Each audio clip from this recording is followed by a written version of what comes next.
Today's event was organised principally to raise funds for the National Council for the Blind, NCBI, National Council for the Blind of Ireland. So we thought about this and decided that what we would do was to have a reading of the full text of John Milton's great poem Paradise Lost.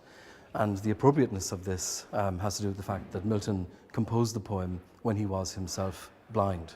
We have had to put a great deal of work into this event. My colleague Crawford Gribben and I started discussing this maybe a year or so ago.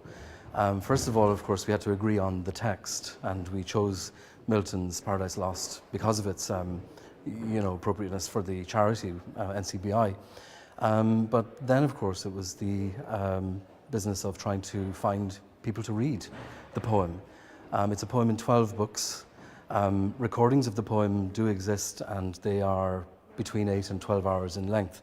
So we needed to find readers who would participate in that length, for that length of time.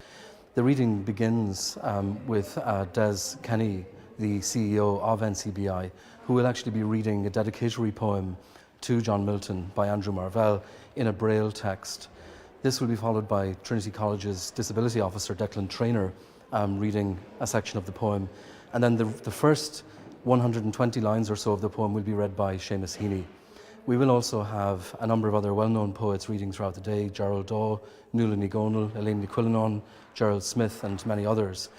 Senator Fiach McCongill is here, Senator David Norris will be here later today, and as I've said already, many students of the college have also participated in this event. We're delighted with the turnout at the event so far. This morning it kicked off at just after 10 a.m. It's a terrible morning, of course, here in Dublin, but we have a full house in the Graduate Memorial Building here in Trinity College, and we hope that numbers will stay up throughout the day.